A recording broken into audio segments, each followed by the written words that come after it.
Olá pessoal, meu nome é Rafael Silva, eu sou doutorando no programa de pós-graduação em Letras pela Universidade Federal de Minas Gerais. Dou continuidade aqui ao nosso apoio pedagógico sobre mitologia clássica, hoje dedicado aos heróis na épica, o ciclo troiano. E começo com o plano da nossa apresentação, não é? Em que nós vamos relembrar algumas das questões que nós já tratamos anteriormente sobre a figura do herói na Grécia Antiga, dentro da Antiguidade de modo geral. Entramos no que é o ciclo troiano, falamos sobre essa ideia de uma idade dos heróis.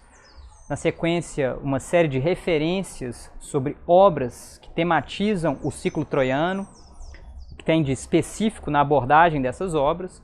No segundo momento, nós passamos para Homero, o grande nome da poesia antiga que traz para nós relatos sobre a Guerra de Troia, relatos diretos, tanto na Ilíada, em que nós temos representações da guerra diretamente, mas também na Odisseia, em que nós vemos um dos heróis da Guerra de Troia voltando para casa, Odisseu, e temos várias referências a episódios da Guerra de Troia. E no último momento nós passamos ainda para Virgílio. Vamos abordar rapidamente a obra de Virgílio, a Eneida, que assim como a Odisseia é uma espécie de desdobramento da Guerra de Troia. Virgílio, que foi um poeta romano, e isso traz implicações importantes para a forma como ele concebia a sua poesia, para a forma como ele lidava com esses mitos. Tá? Vou tentar fazer uma exposição sintética, fazendo referências a outras das nossas aulas, porque esses temas já foram de alguma forma tratados aqui no canal, mas é importante que a gente consiga abordar alguns temas no âmbito do nosso curso sobre mitologia clássica. Quando nós falamos de herói na antiguidade, essa referência pode ter relação com pelo menos 3 realidades distintas, tal como nós já tivemos ocasião de mencionar antes aqui no nosso curso. Isso pode fazer referência a um semideus, então a figura heróica do filho ou da filha de um deus ou uma deusa com um ser humano. Então, pensar em Aquiles, por exemplo. Podemos pensar em Enéas, Aquiles, filho de Tétis, com Peleu. Enéas, filho de Afrodite, com Anquises. Tá? São figuras semidivinas. Por outro lado, a referência a herói pode ser a essas figuras importantes que participaram da Idade dos Heróis, um período mítico, em que deuses e homens conviviam e que não necessariamente precisam ter sido eles próprios filhos de alguma divindade, como é o caso de Édipo. Édipo é um herói, é uma figura importante da Idade dos Heróis, mas não é ele próprio filho de um deus. E finalmente um terceiro uso, menos importante para nós aqui, mas muito importante em termos antropológicos, é o uso de herói para se referir àquelas figuras que foram cultuadas num culto a heróis já em período histórico. Essas figuras muitas vezes eram heróicas nos sentidos anteriores, mas às vezes não. Já mencionei figuras históricas que vieram a ser cultuadas como heróis, como é o caso, por exemplo, de Alexandre o Grande. Tá? A gente poderia pensar em muitos outros. Mas, quando a gente fala de idade dos heróis, há uma série de questões que nós temos que ter em mente. Homero parece aludir à ideia de uma época anterior e qualitativamente superior à nossa em algumas passagens. Por exemplo, no canto 5 da Ilíada, a partir do verso 302, ele nos diz aí na tradução de Frederico Lourenço: Enéas emitiu um grito medonho, mas o Tidida, com a mão, pegou numa rocha, coisa tremenda, que nem 2 homens levantariam dos mortais de hoje. Sem dificuldade, a levantou só. Então, essa passagem parece conter uma referência clara a uma diferença qualitativa entre os seres humanos daquele período em que acontece a Guerra de Troia e o período no qual o narrador, que a gente pode dizer até a pessoa que encarna o narrador durante uma performance cantada.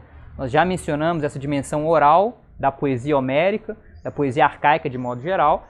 Quando ele se dirige ao seu público, parece sugerir a existência de uma diferença qualitativa radical entre aqueles heróis capazes então de feitos de força bruta extraordinários e os seres humanos do tempo em que essas histórias são contadas. Mas há algo mais. Vejam que Hesíodo, na passagem do dito mito das raças, não é, o mito das gerações, alude de forma mais evidente ainda a uma idade dos heróis como um tempo qualitativamente separado do nosso. E ele faz isso aí nessa passagem de Trabalhos e Dias, a partir do verso 157, que na tradução de Christian Werner fica da seguinte forma: de novo, e ainda outra linhagem, a quarta, sobre a terra nutre muitos, Zeus Cronida produziu, mais justa e melhor, a divina linhagem de varões heróis, esses chamados semideuses, a estirpe anterior sobre a terra infinda. E a eles a guerra danosa e o prélio terrível, a uns sob Tebas 7 portas, na terra Cadmeia, destruiu, ao combaterem pelos rebanhos de Édio, a outros nas naus, sobre o grande abismo do mar, levando a Troia, por conta de Helena Belacoma. Lá, em verdade, a alguns o termo, a morte encobriu. E a outros, longe dos homens, ofertou sustento e casa, o pai, Zeus Cronida, e os alocou nos limites da terra. E eles habitam com ânimo sereno, nas ilhas dos venturosos, junto ao oceano funda corrente, heróis afortunados, aos quais delicioso fruto, que 3 vezes ao ano floresce, traz a gleba da trigo. Então vejam, nós já comentamos anteriormente sobre essa passagem do mito das raças, ou mito das gerações, ali em Trabalhos e Dias. Não é? Há uma raça de ouro, se substitui uma raça de prata, depois uma raça de bronze, eventualmente essa idade dos heróis, e depois a raça ou a linhagem de ferro, que seria, não é, a raça ou a linhagem do período em que essa persona de Hesíodo canta. Não é? Seria a pior das raças, o pior momento para se nascer. Há uma óbvia sugestão de uma compreensão cíclica de mundo, bem característica de povos como os gregos antigos, mas outros também. E o que nos interessa aqui é a existência, então, de um período identificado por Hesíodo, e isso parece ser uma espécie de acréscimo da cosmovisão grega a padrões de narrativa herdados, recebidos e transformados de civilizações orientais, mesopotâmicas, assírio-babilônicas, em que essa ideia de uma transformação gradual com a passagem do tempo, da ordem de uma degeneração de metais que seriam pouco a pouco depauperados, não é? É algo muito interessante, porque a existência dessas figuras heróicas parece constituir um dado idiosincrático da tradição grega antiga. Não é? Como se Hesíodo, recebendo essas tradições, nós podemos dizer, cosmogônicas ou antropogônicas anteriores, acrescentasse um elemento próprio, não é? Característico ali da tradição em que ele próprio estava inserido. Mas veja, ele faz a referência a um início dessa linhagem de heróis e ao seu fim. No entremeio nós temos a referência aos ciclos de Tebas, não é? De conflitos, de acontecimentos em torno da cidade de Tebas, e o ciclo troiano, não é? Então de eventos em torno à guerra de Troia. A gente imagina a existência de outros ciclos, não mencionados nessa passagem por Hesíodo, mas ele menciona o fim dessa idade dos heróis, com o fim terrível da maior parte deles, não é? A morte selando o fim de muitos desses heróis, às vezes inclusive uma morte em glória, não é? Marinha, sem deixar rastro, sem deixar lembranças de si para trás, mas alguns abençoados, não é? Indo para a ilha dos bem-aventurados, onde eles desfrutam de um pós-mortem menos, digamos, depauperado, menos terrível do que o comum dos mortais que nós encontramos, por exemplo, lá na Odisseia. Então tem a previsão da possibilidade de que alguns desses heróis teriam desfrutado de um pós-mortem nessa ilha dos bem-aventurados, nessa passagem. Mas o que mais nos interessa aqui é o seguinte: muitos são os mitos envolvendo heróis na cultura helênica, mas os principais ciclos a reuni-los em torno de um eixo são esses dois. O tebano, desde Laio e Jocasta, passando por Édipo e seus filhos, ou irmãos, né? Etéocles, Polinices, Antígona e Ismene, chegando até os epígonos. E também o ciclo troiano, desde o casamento de Tétis e Peleu, passando pelo julgamento de Paris, né? O julgamento de beleza, da mais bela das deusas, o rapto de Helena, mulher de Menelau, a campanha grega liderada por Agamenon contra Troia, a participação de heróis como Aquiles, Diomedes, Odisseu e Héctor, o estratagema do cavalo de madeira, a tomada de Troia, chegando até as narrativas sobre os retornos, né, o que se diz em grego antigo nostoi, dos heróis. Existem outros ciclos, como eu sugeri, como aqueles que envolvem heróis como Héracles, Teseu e Jasão, por exemplo. Mas esses não são mencionados nessa passagem por Hesíodo. Né? Ele destaca os dois principais, nós podemos dizer, ou dois dos principais dessa tradição. O que eu gostaria de fazer no restante dessa aula é indicar a importância do ciclo troiano para a compreensão do que eram os gregos antigos, e nós podemos dizer de forma geral o que eram as civilizações clássicas, tá? Greco-romanas. Por quê? O ciclo troiano ele desempenhava uma função importantíssima para o reconhecimento do que significava ser helênico. Não apenas em termos de identidade, nós podemos dizer, étnico-cultural, mas também em termos de compreensão histórica, em termos de compreensão geográfica. Tá?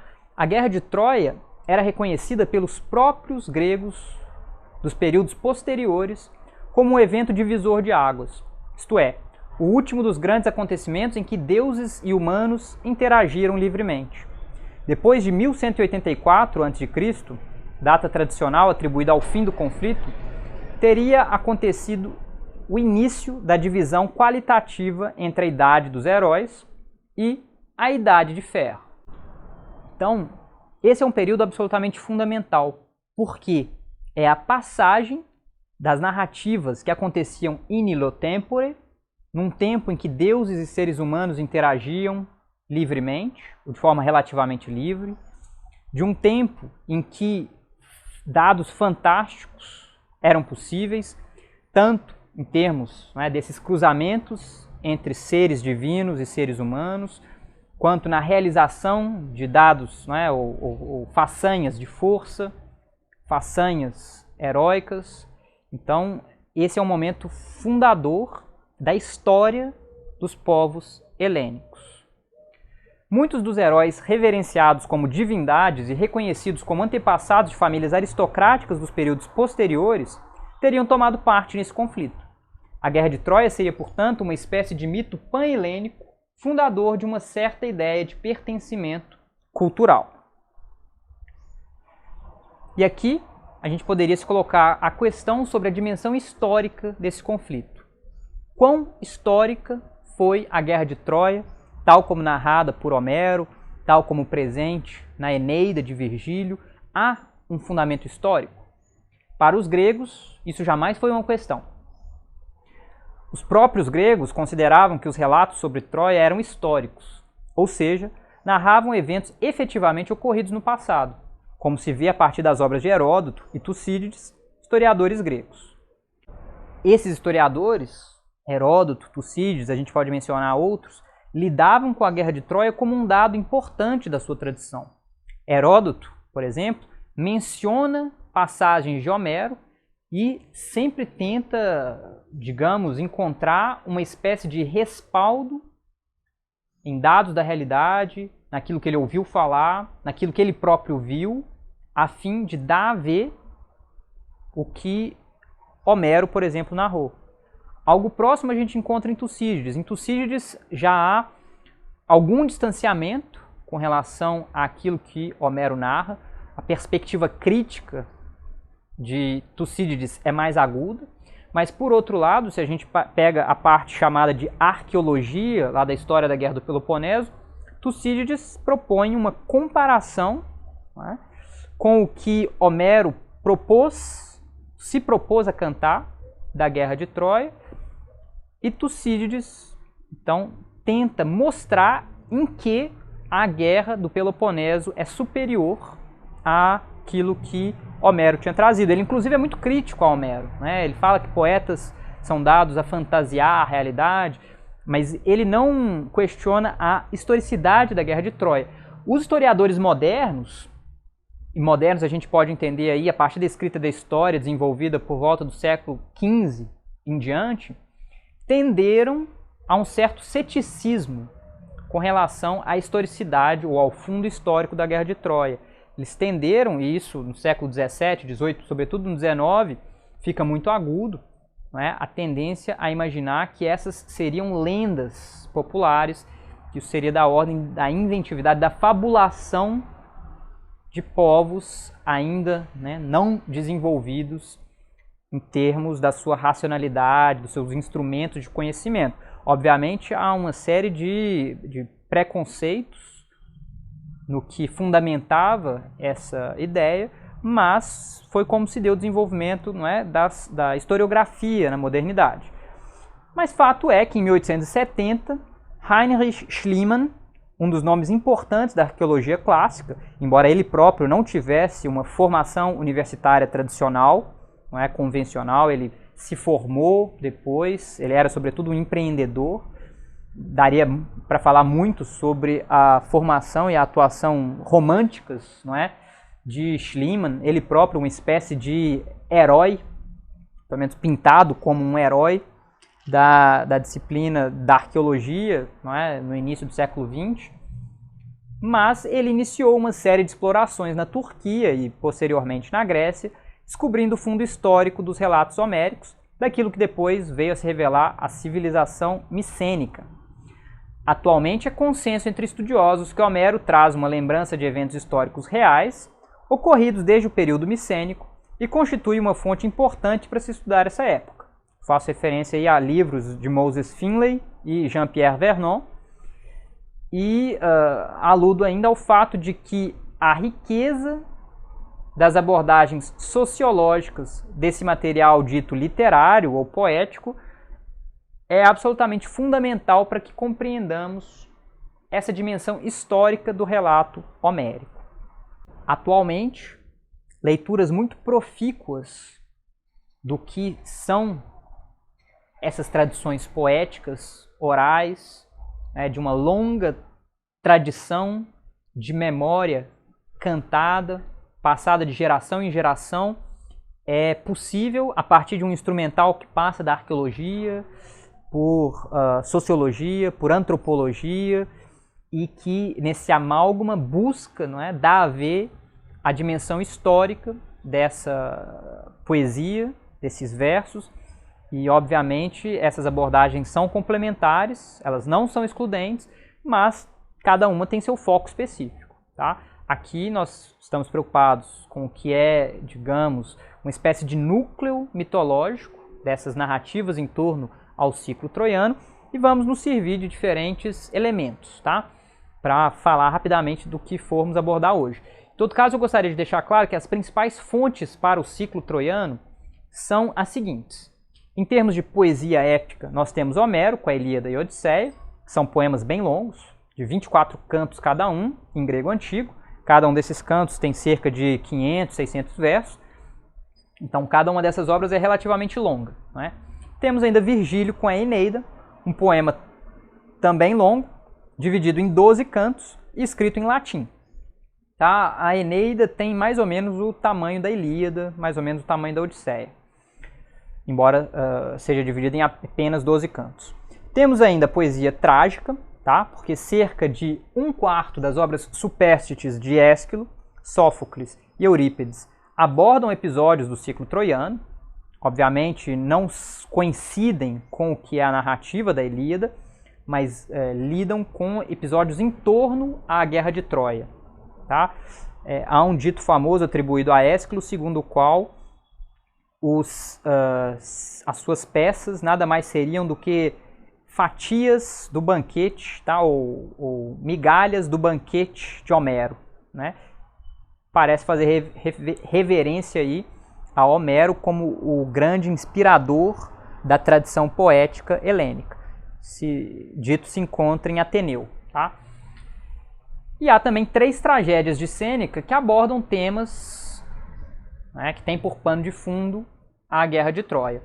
Outros gêneros incluem poemas mélicos de Safo, Baquílides, Píndaro e outros, tá? Com pequenos quadros da Guerra de Troia ou de algo em torno à Guerra de Troia. De Safo nós temos, por exemplo, um belo fragmento em que ela descreve as bodas de Héctor e Andrômaca, que é sensacional no que ela sugere de trágico já no ato mesmo das bodas desse casal que está fadado, não é, a sucumbir na Guerra de Troia.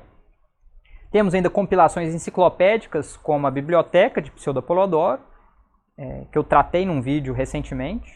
Eu falei de algumas das características dessa obra, porque ela é fundamental para esse nosso curso. É uma obra que eu tenho traduzido com o professor Gustavo Frade, lá da Universidade Federal de Juiz de Fora, traduzido e anotado, e que nós pretendemos publicar no ano que vem.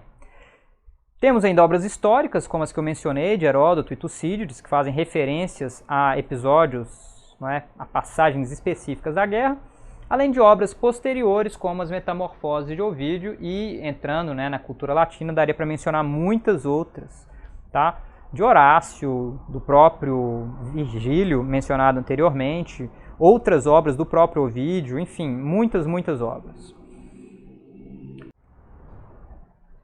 Contudo, nenhuma obra antiga, absolutamente nenhuma, chega inteira trazendo uma versão integral da Guerra de Troia, desde suas pretensas origens num possível plano de Zeus, na forma como ele obriga Tétis a se casar forçadamente com Peleu, no nascimento de Aquiles, no concurso de beleza das deusas, o casamento de Tétis e Peleu, a presença de discórdia ou a ausência de discórdia, enfim, nenhuma dessas fontes consegue trazer tudo desde esse início até o fim, com a tomada de Troia, a queda da cidade, o retorno dos heróis aqueus, argivos, de volta para casa. As obras sempre escolhem momentos específicos, e mesmo essas compilações, como a de Pseudo-Apolodoro, a biblioteca, não chegam integrais para nós, trazendo de fato todos os elementos por trás do ciclo troiano. Há uma série de questões básicas para explicar esse fato. A primeira delas é que, como as histórias em torno à Guerra de Troia se espalham ao longo de muitos e muitos séculos, essas versões nem sempre são completamente coerentes. Há histórias que se encontram num autor que não se encontram em outro, há histórias que nem seriam exatamente compatíveis entre diferentes versões do mito. Isso tem uma implicação prática muito interessante quando a gente pensa num produto como a série da Netflix intitulada Troia, a Queda de uma Cidade, porque ali eles se propõem a contar a história desde o início, até o fim, até a tomada da cidade, inspirados por Homero e por outras histórias dessa cultura grega. O professor Jacinto Lins Brandão tem um vídeo sensacional em que ele lê, ele interpreta essa série da Netflix. Vou colocar o link para esse vídeo aqui em cima. Eu e minha companheira Sara Anjos, nós já havíamos tratado desse tema anteriormente, publicamos um artigo sobre isso. Vou colocar o link para o artigo aqui embaixo, quem tiver interesse, porque é possível pensar questões sobre recepção clássica nessa adaptação fílmica da Netflix, tá? Mas o que me interessa aqui é que, por abordar esse ciclo de uma forma que se pretende relativamente exaustiva, eles são obrigados a uma série de manejos, uma série de interferências nas várias versões com que eles lidam, para tentar encontrar uma coerência que nas fontes antigas dificilmente existe, tá? Então, se vocês assistirem, eu recomendo que assistam, é uma série bem interessante, traz muitos temas contemporâneos, questões raciais, questões de gênero, de sexualidade, tematizam isso muito bem. Obviamente tem lá uma mise-en-scène dos próprios mitos, uma permanência dos mitos gregos. Então eu recomendo que vocês assistam, mas depois eu sugiro que tanto assistam ao vídeo do Jacinto, quanto leiam o texto que eu e Sara Anjos escrevemos sobre isso, porque várias das questões trabalhadas nessa adaptação ficarão mais claras. O que me importa aqui para esse curso é dizer que os mitologemas básicos, né? Então, as unidades básicas de sentido do mito em torno à Guerra de Troia envolvem os seguintes elementos. A profecia sobre Tétis, né, dá à luz a um filho mais poderoso que o pai. O arranjo, portanto, entre Zeus, Poseidon e Hades para levar Tétis a se casar com um mortal, porque, curiosamente, mortais tendem a gostar que seus filhos os superem, enquanto isso, da perspectiva de um deus, é terrível, né? É amedrontador. Então, acontece o casamento forçado de Tétis com Peleu, onde Discórdia, chamada em grego antigo Eris, não sendo convidada, arma seu estratagema do pomo da discórdia, né? Ser entregue, Tei Calistei, né? Então a mais bela. Há uma disputa entre Hera, Atena e Afrodite para reivindicar o pomo, né? O que faz com que Zeus escolha Paris, o mais belo dos mortais, não é? Como juiz desse concurso de beleza. Hera lhe oferece a conquista, né, da Ásia, então o poder político sobre a Ásia. Atena lhe oferece a vitória na guerra, então o poder de combate, o poder bélico, e Afrodite lhe oferece o amor da mais bela das mortais, e Paris escolhe Afrodite, contrariando os mais básicos dos valores dos gregos antigos, né, que é servir a própria pátria politicamente, né, então em termos de governo, e em combate, aquilo que ofereceram Hera e Atena. Na sequência nós temos o rapto de Helena, então por parte de Paris, ela que já era mulher de Menelau, de Esparta, e isso é o estopim da Guerra de Troia, não é? Porque a partir daí reúnem-se os exércitos gregos sob o comando de Agamenon, irmão de Menelau. Há elementos do mito que fazem referência então à forma como Helena se casara com Menelau, todo um arranjo feito por seu pai para que houvesse então uma espécie de acordo de mútua proteção entre os pretendentes, aqueles que haviam sido pretendentes de Helena. Então esse é um arranjo que Tíndaro, de alguma forma, desenvolve a partir de uma ideia de Odisseu. Na sequência, esses exércitos têm alguma dificuldade para partir, né, a depender da versão do mito.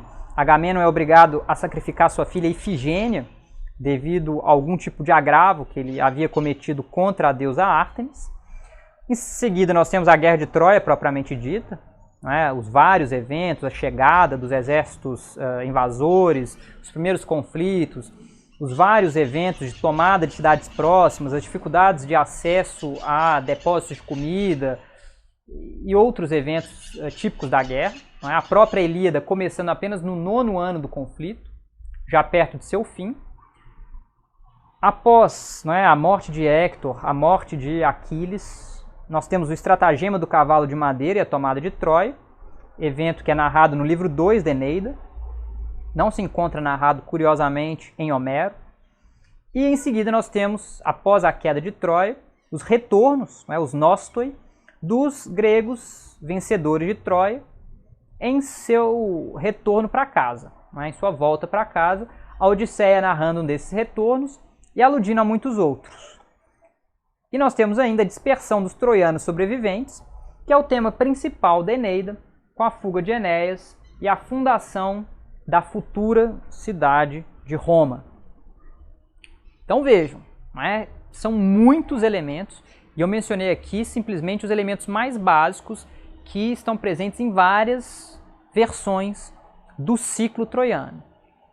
Eu vou falar muito rapidamente, para não me estender demais, sobre Homero. Eu já aproveito para dizer que eu tratei de Homero, eu tratei das poesias homéricas, da Ilíada e da Odisseia, em outros vídeos do canal. Aqui em cima eu vou colocar a referência ao vídeo em que eu introduzo a tradição isamétrica, em que se encontra Homero e Hesíodo. E na sequência eu vou fazer referência ainda ao vídeo que eu dedico especialmente à Ilíada e especialmente à Odisseia. Mas para falarmos de Homero, é preciso, né, ter em vista uma possível questão autoral e nos perguntarmos sobre a dimensão biográfica de sua obra. Aqui vale a mesma ressalva que eu já fiz para Hesíodo. Embora para o caso de Homero existam ainda menos elementos intertextuais, e a gente poderia dizer, né, intratextuais, para se falar dos traços biográficos de uma persona que se constitui a partir do texto. Lá em Hesíodo nós tínhamos algumas referências, não é, ao lugar de nascimento, a uma possível iniciação na arte de cantar, uma referência a seu irmão. Aqui nós não temos referências de ordem biográficas de nenhum modo, tá? Isso está praticamente, totalmente ausente. A gente encontra algumas presenças da primeira pessoa, mas elas parecem antes fazer parte de uma primeira pessoa da performance do que propriamente dita de uma primeira pessoa do narrador, não é? Enfim, isso é bem controverso, essas questões todas, mas fato é que nós não temos uma biografia de Homero ou referências a ela dentro da Ilíada ou dentro da Odisseia. Embora os próprios gregos tenham considerado Homero de uma perspectiva biográfica, como um poeta ambulante velho e cego, natural da ilha de Quios, a tendência da crítica atual, e por atual quero dizer desde fins do século XVIII e mesmo antes, é enxergá-lo como o nome a que se atribuiu a uma longa tradição de poesia oral e improvisada, composta em versos hexamétricos datílicos, preenchidos com fórmulas, epítetos e símiles, por meio dos quais os principais episódios de um fundo mitológico comum são narrados em cenas relativamente típicas segundo certa ordem. Ou seja, atualmente, o único modo de lidar com a biografia, aí entre aspas, de Homero, é por meio da estética da recepção, estudando as várias facetas que foram atribuídas a esse poeta ao longo da história da literatura. E isso, inclusive, é muito interessante, né? Ver como a constituição de uma figura de Homero se deu desde fins do período arcaico, tá? A gente tem referência lá no hino homérico a Apolo, a um cego de Íos, ao longo de todo o período clássico, com referências a Homero, né, um cantor responsável por essas tradições épicas. A gente encontra muitas referências a esse Homero em Platão e, obviamente, em toda uma tradição posterior que eventualmente vai escrever, inclusive, vidas de Homero. Tá? Então, Homero é possível tratá-lo de uma perspectiva biográfica, sim, mas sem que tentemos fazer disso uma forma de leitura do autor da Ilíada e da Odisseia na relação que normalmente nós, modernos, encontramos ao falar, por exemplo, de Carlos Drummond de Andrade, autor de Claro Enigma.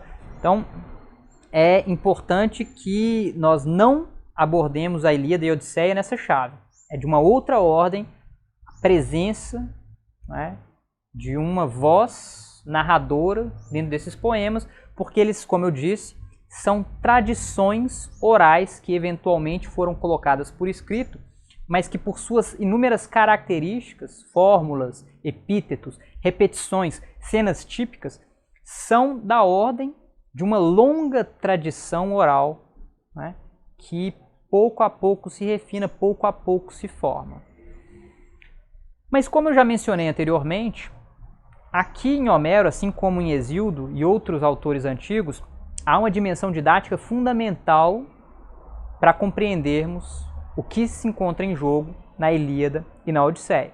A partir do testemunho de mitos dos diálogos de Platão, fica claro que Homero era aprendido e estudado amplamente com fins pedagógicos. Muitos dos valores fundamentais e dos principais modelos de caráter dos gregos antigos estão representados nos poemas homéricos. Aquiles, na Ilíada, representa, por exemplo, a coragem, a bravura, a sinceridade, a força. Obviamente, a gente poderia pensar em defeitos também, representados por ele. Mas, em termos pedagógicos, essas qualidades tendiam a ser reforçadas, como nós veremos logo na sequência. Odisseu, na Odisseia, parecia encarnar a astúcia, a prudência, a dissimulação e a resistência. Essas mesmas oposições chegam a encontrar eco no interior de obras compostas por autores posteriores. Heródoto, Tucídides, Sófocles com seu Filoctetes e mesmo Platão com seu Hípias Menor, por exemplo.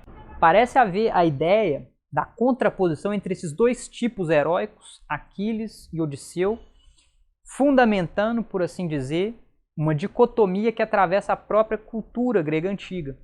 Se a gente leva em conta determinadas proposições sobre as formas de combate dos gregos antigos, tal como feitas pelo Vidal-Naquet, estudioso francês recente, não é? Do século XX. A gente poderia imaginar uma forma de combate aberta, às claras, hoplítica, então com as pessoas armadas enfrentando-se, não é, de frente. Por outro lado, uma outra forma de combate, escura, não é, noturna, que se vale de artimanhas, que não usa as mesmas armas de combate tradicionais, mas sim redes, facas, outras formas de abate, e que seriam da ordem, não é, da efebia, não é, da introdução dos jovens na vida adulta, e essas duas formas de combate seriam complementares dentro dessa tradição grega, uma delas encarnada por Aquiles, a outra por Odisseu, e essa dicotomia perpassando inclusive outras obras, outras formas de compreensão da cultura grega antiga. Tá? Em Heródoto a gente encontra algo aproximável disso, na representação que temos, por exemplo, de, por um lado, Leônidas, por outro, Temístocles, né? Leônidas, rei dos espartanos, Temístocles, grande líder político dos atenienses. Em Tucídides nós temos algo próximo disso, não é? Nas estratégias de Péricles, por oposição às estratégias de comandantes espartanos, não é? De reis espartanos, e assim por diante, como nós veremos nesse trecho que eu vou ler aqui agora, do Hípias Menor de Platão, em que essa contraposição fica absolutamente clara. No início do diálogo Hípias Menor, aí na tradução de Carlos Alberto Nunes, diálogo entre Eúdico e Sócrates, fica sugerido o seguinte. Eúdico diz: "E tu, Sócrates, por que te mantens calado depois da magnífica exibição de Hípias e não te ajuntas ao coro dos elogios, nem fazes nenhuma observação no caso de achares que ele não falou com propriedade? Tanto mais que só nós ficamos, sinceros apreciadores desses entretenimentos filosóficos?" E Sócrates responde: "Realmente, Eúdico, de bom grado interrogaria Hípias sobre o que ele acabou de dizer de Homero. Já ouvi de teu pai, Apemanto, que a Ilíada é um poema de maior beleza do que a Odisseia, na mesma proporção em que Aquiles é superior a Odisseu. Cada um dos poemas apresenta uma figura central. A da Ilíada é Aquiles e a da Odisseia é Odisseu. É sobre isso que eu desejaria interrogar Hípias, no caso de concordar ele em dizer-nos o que pensa dessas duas personagens e qual, a seu ver, é superior, já que se explanou em tantas e tão variadas considerações a respeito de Homero e de outros poetas." Eu não vou ter tempo de entrar aqui em detalhes, eu vou colocar a referência ao meu vídeo sobre a Ilíada aqui em cima, então quem quiser compreender um pouco melhor a Ilíada, eu sugiro assistir a esse vídeo e a outros, a que eu faço referência na minha lista de vídeos, lá intitulada Fundamentos de Literatura Grega Antiga. Mas para uma leitura, digamos, inicial da Ilíada, é fundamental termos em mente pelo menos os seguintes valores tradicionais da cultura grega antiga. A presença da excelência pessoal, que se diz em grego antigo areté, e da honra, que se diz em grego antigo timé, né?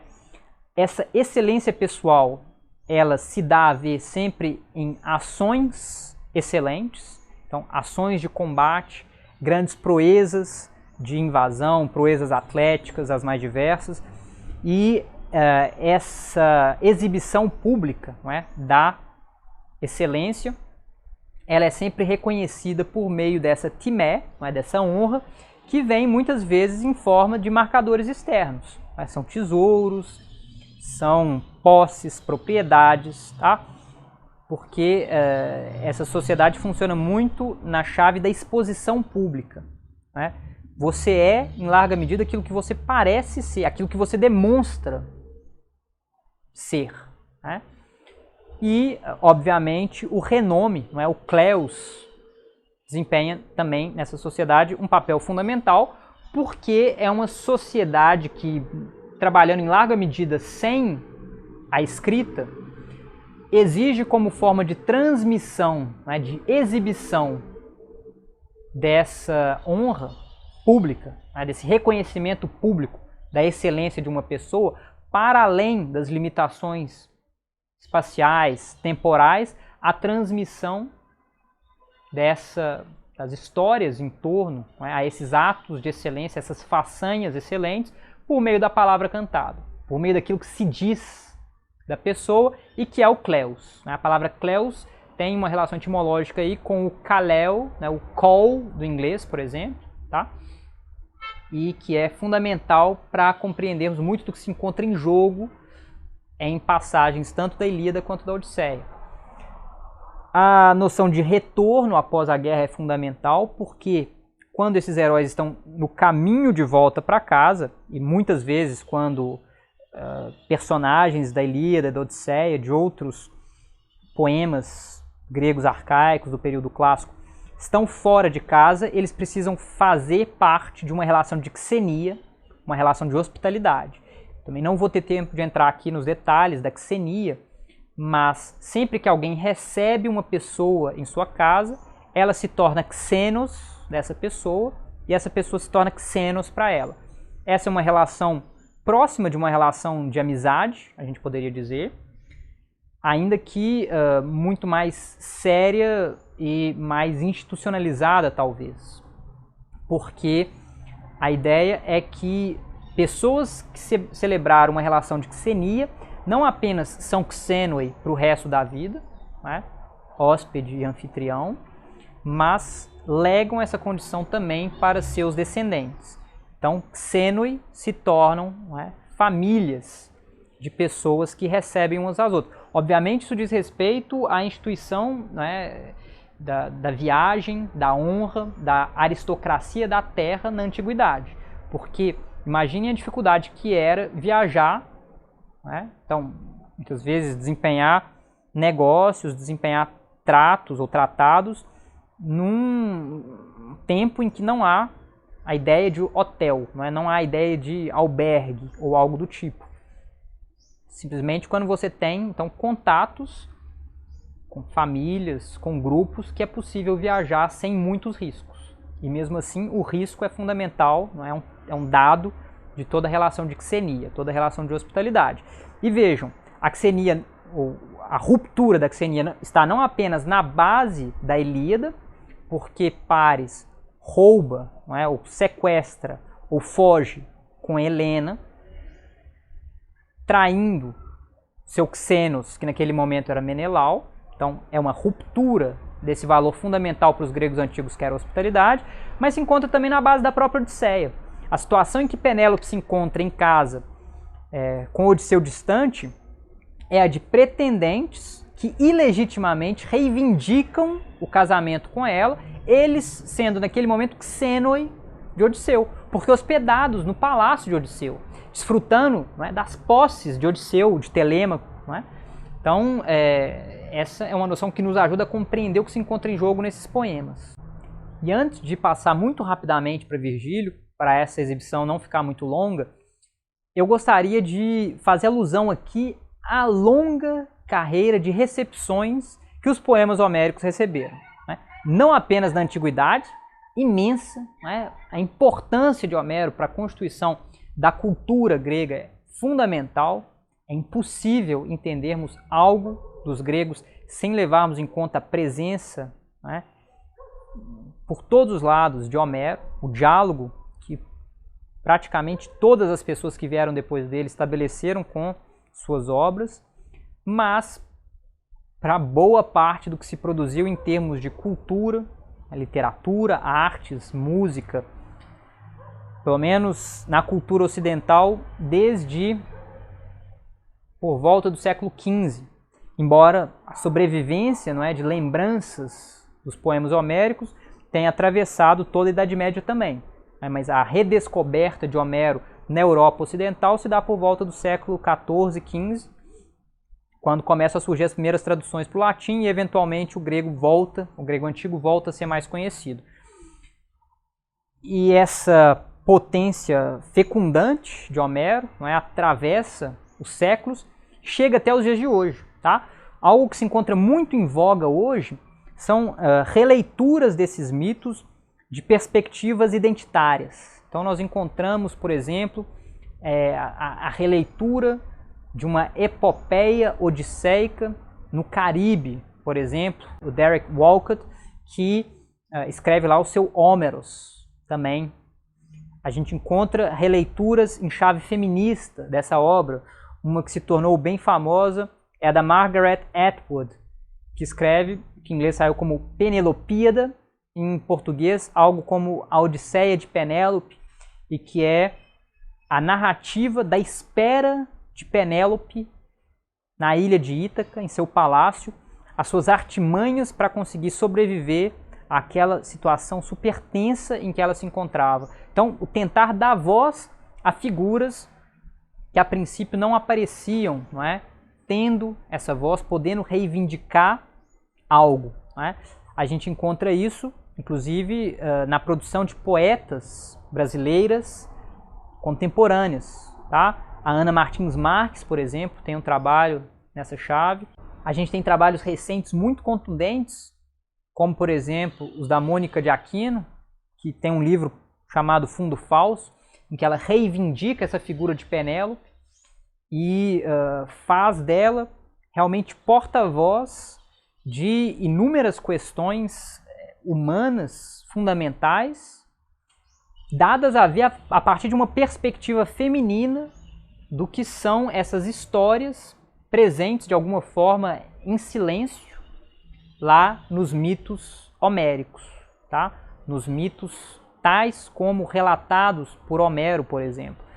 E a Mônica de Aquino publicou um livro recentemente chamado Linha Labirinto, em que, digamos, reaproveitando, reescrevendo, transcrevendo, se apropriando de escritas, né, de outros poetas, convidando, recebendo influências de outras poesias, de outras poéticas, ela mostra como esse trabalho de tessitura de Penélope pode ser muito bem reivindicado para produzir o pensamento. Tá? A Mônica de Aquino me enviou esse livro, né, o Linha Labirinto. Eu li, é um livro belíssimo, muito interessante. Eu queria ler aqui 2 poemas extraídos desse livro para dar a ver o tipo de questão que surge quando esses mitos são acionados de uma perspectiva diferente. Ruína sem vestígios, está lá na página 41 do Linha Labirinto. A morte exige tessitura delicada. Tecer um sudário é tramar uma asa, véu de noiva, camada de nuvem, teia que floresce em casulo, forma que exige fazer, desfazer, sobrepor, não simulo. Antes, é este o método da mortalha. Não se entra 2 vezes no mesmo rio, nem no mesmo mar. Cama, corpo, não se recupera um fio, é sempre outra urdidura, na sombra do exercício. Tecer, destecer, construir uma ruína sem vestígios, sudário como cidade em chamas, que ilumina a noite. A morte exige outra pele, tela composta, faço, desfaço, moira que confunde agulha, linha, tesoura, enquanto a distância joga com as parcas, entendo, é de Odisseu o sudário que teço. Para não perder o fôlego, vamos ler ainda um poema menorzinho chamado Entre Duas Promessas, que está aí na página 29 desse mesmo livro. De noite desfaz, obediente, a fera que a carne abriga, e regressa à partida, à espera indefinida.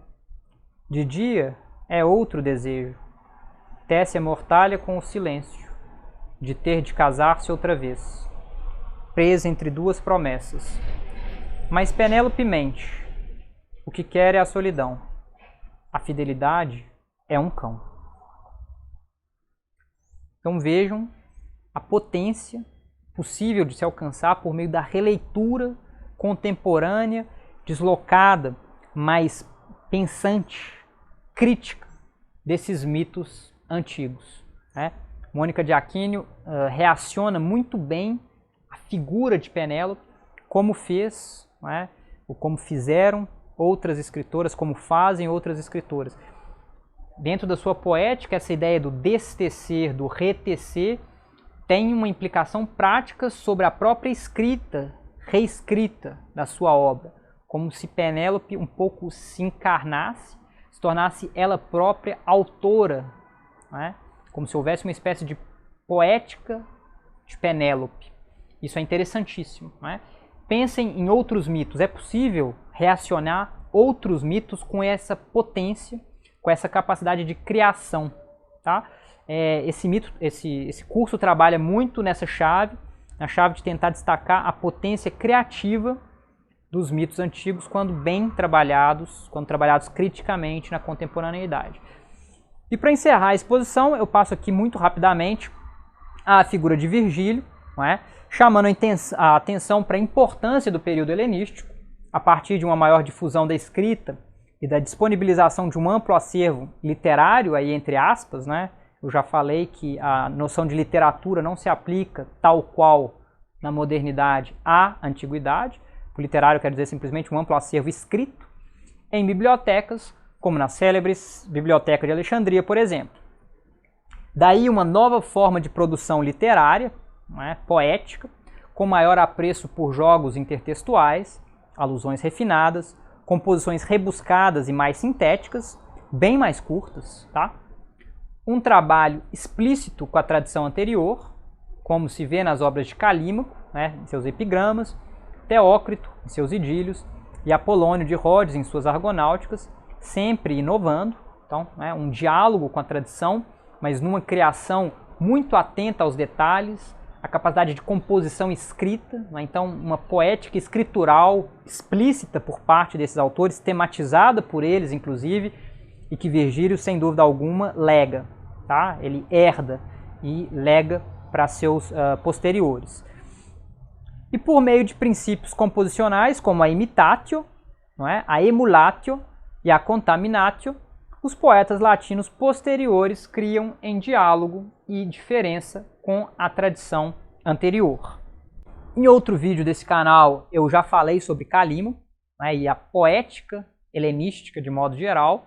Obviamente é um vídeo muito introdutório, eu vou colocar a referência a ele aqui em cima, quem tiver interesse dê uma conferida lá.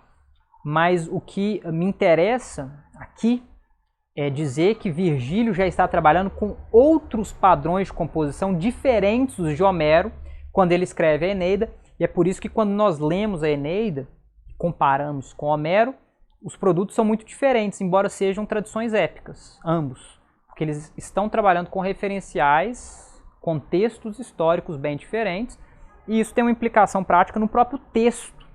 Tá? O texto de Virgílio é muito mais cuidadoso, o mais das vezes, nos detalhes das alusões, na precisão vocabular, no jogo, tá, de ressonâncias, de ecos, de paralelismos, embora a gente encontre tudo isso também em Homero. Mas a ordem com que esse tipo de coisa acontece em um e em outro é bem diferente. Muitas idiosincrasias com relação à tradição mitológica grega por parte das obras e das linguagens de Virgílio e de Ovídio também, por exemplo, podem ser explicadas com base nesses princípios a que eu acabo de me referir. Ovídio, narrando a mesma cosmogonia teogônica de Hesíodo, fala do caos como uma massa confusa e informe, apenas peso inerte, amálgama discordante de elementos mal unidos. Aí na tradução do Domingos Lucas Dias. Não é? Enquanto em Hesíodo, vocês estão bem lembrados, caos era uma espécie de abertura do espaço, né? Uma espécie de beância, por assim dizer. Virgílio, por outro lado, resolve reunir a Ilíada e a Odisseia numa única narrativa com apenas 12 cantos, metade do número de cada uma das epopeias homéricas, dedicando os primeiros 6 cantos à parte mais odisseica das aventuras de Enéas, o sobrevivente troiano destinado a se tornar antepassado dos fundadores de Roma em suas várias errâncias em torno do Mediterrâneo, e os últimos 6 cantos à parte mais iliádica de suas empreitadas. Então vejam, não é, o esquema básico, a estrutura narrativa básica da Eneida é essa, o pano de fundo é o que nós já mencionamos para a Guerra de Troia como um todo, e várias das questões que nós mencionamos para Homero se aplicam de uma forma ou de outra a Virgílio. Temos que levar em conta sempre o contexto romano em que ele escreve, tá? Mas, por exemplo, as ressalvas com relação à dimensão biográfica, embora não sejam as mesmas que se aplicam a Homero, porque lá estávamos falando de uma tradição oral, não é? Que pouco a pouco se constituiu, eventualmente foi colocada por escrito.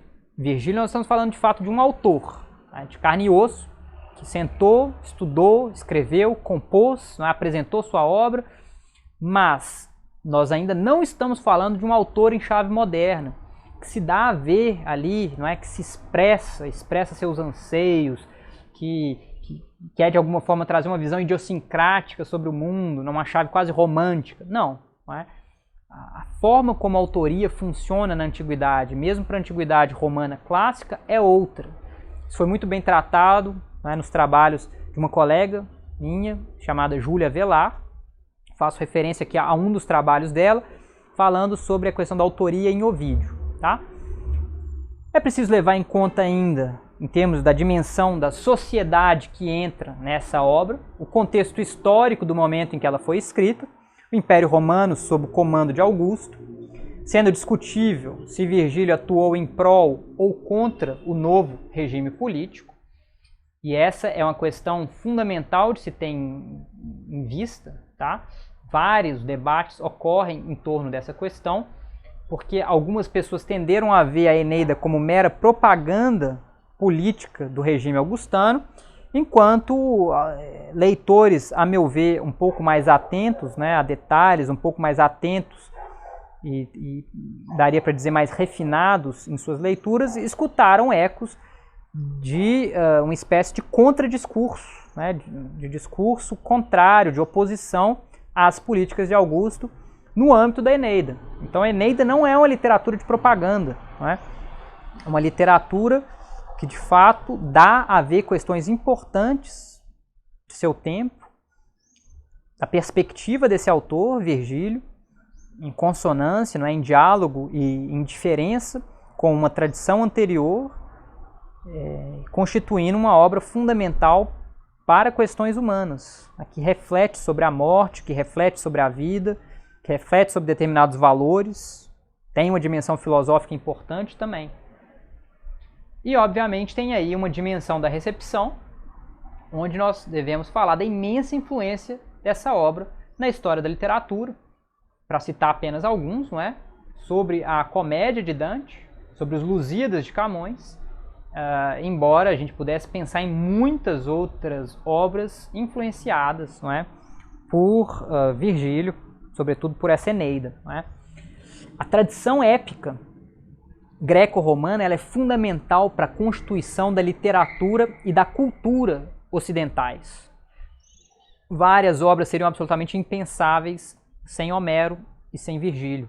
De alguma forma, inclusive, Virgílio encarna, durante a maior parte da história disso que nós talvez pudéssemos chamar de Ocidente, o valor e a importância de Homero, porque durante boa parte dessa história, a Europa ocidental e depois as colônias não sabiam grego antigo, né? não tinham conhecimento da língua, e muito do que chegou foi por meio de Virgílio, foi por meio da Eneida.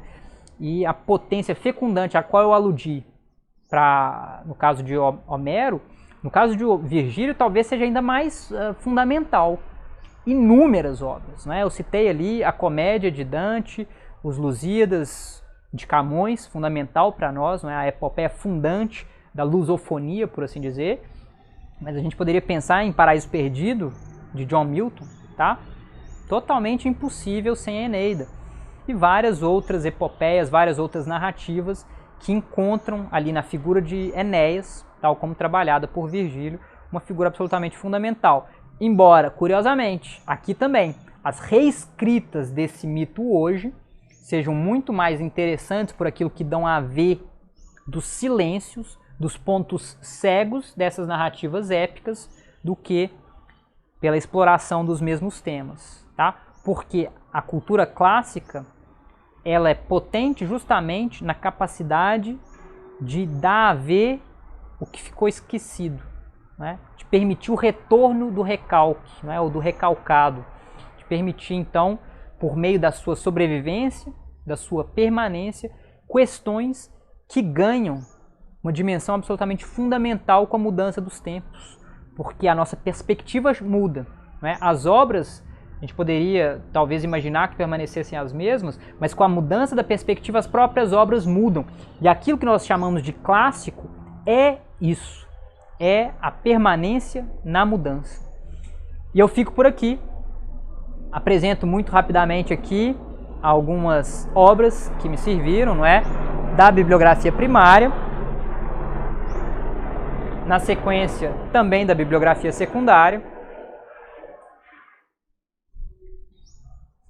Agradeço muito a quem nos acompanhou até aqui, deixo um forte abraço, peço, não é, que quem gostou da exposição deixe um like, o seu comentário, participe do curso do apoio pedagógico, divulgue para colegas, divulgue para outras pessoas que possam ter interesse.